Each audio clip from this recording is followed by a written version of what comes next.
here to talk about what I call a PLP, a personal life policy. And within that PLP, there's something called the personal life framework. So let me talk to you a little bit about the personal life framework. Imagine that you're in a picture. So take a snapshot of yourself. You're a pretty good looking person, and so it's important to frame you. And so if we put you in a frame, put a frame around your picture. Now think in terms of putting a frame around your life, a frame around how you operate and how you interact with the world. At the top of the frame, there's this concept called intentional people do things on purpose to reach an intended goal. Let me say it again. Intentional people do things on purpose to reach an intended goal. Intentional means two things. First of all, I have to become aware of my time. Intentional people are aware of their time. They don't spend time wasting time because time is too important. Intentional people also have another thing that they are really passionate about, and that is purpose. If you don't have a purpose, there's no reason to get up. There's no reason to do nothing. In fact, if you're not purpose-driven, if you don't have a purpose, you're probably a reactional person. And a reactional person spends all their time giving away their power. So it's really important to become intentional. Just think in terms of being reactive. Reactive people, say for example, somebody does something and because of what they did, you got mad. Well, you just gave them power because you have no control over what they're doing, yet it's affecting you. So intentional people are not reactive people. Reactive people spend their energy giving away their time. Now, on the other side of the frame, there's this thing or this concept called nothing changes. Nothing changes if you don't spend time. Nothing changes. Everything floats around in this environment, in this world called wishful thinking. I want to be a good husband. I want to be a good father. I want to be a good this. I want to be a good that. All of that's fine, but it's just wishful thinking.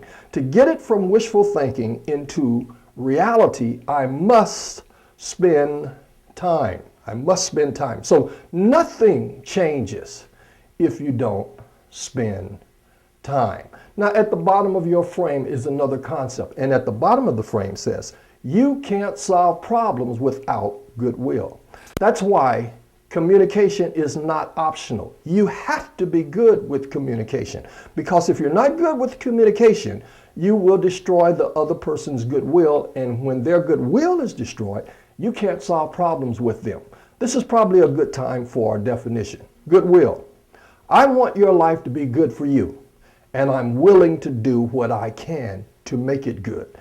So when you take two people with two different perspectives, I like to call it sunglasses. When one person's perspective is tinted blue and another person's perspective is tinted orange, and you put them in the same room together, if you don't have goodwill for each other, at the end of the day, you can't solve problems. You can't solve problems without goodwill. Okay, and so then on the other side of the frame is this other concept called nothing changes if you don't spend time, and spending time doing the wrong thing is wasting time. Now, let me say it one more time. Spending time doing the wrong thing. I'm yelling at you, expecting you to do what I think is right. I'm discounting you. I'm criticizing you. And none of that works, so I do it harder and louder and more in depth. Spending time doing the wrong thing is wasting time. And so now you have this framework in place. Intentional people do things on purpose to reach an intended goal. Nothing changes if you don't spend time. You can't solve problems without goodwill. And spending time doing the wrong thing is wasting time. Okay, so now we have to support this framework. So let's put our support foundation in place. And the first pillar of the support foundation is this: own your world. Don't spend another minute blaming somebody else for your life. Own your world. Don't spend another second. Don't waste any more time blaming somebody else. Keep your power. Own your world, because you can't change your world if you don't Own your world. And you can't own your world if you're blaming somebody else for your world. When you blame somebody else, you're actually giving them your power. Here's an example for you. For example, I go down to the police department, walk into the jail, ask the bailiff for the key, go down and get into a cell, close the cell door, and take my key and lock myself in. And then I give the key to the bailiff and say, come back and let me out in an hour and a half. 2 hours later, I'm mad at him and I'm blaming him because he didn't come back and let me out. He should have known I was ready to get out. He should have known this. He said that. He said all of this. Can I help you with this? Keep your key. Don't give the power away. Don't give the key away. Let yourself out. So if you're trapped in emotional problems, keep the key, keep the power, let yourself out. Nothing changes if you don't spend time. But the foundation to that is own your world. Own it, own it, own your world. Now, the second pillar to this is own your thoughts. Think about this, own your thoughts. You can drive down the block, drive down 2 or 3 blocks, and there'll be 20 or 30 suggestions that will come to you from billboards and all kinds of things, all kinds of suggestions. Just because it comes in your mind and you think it doesn't mean you're supposed to say it.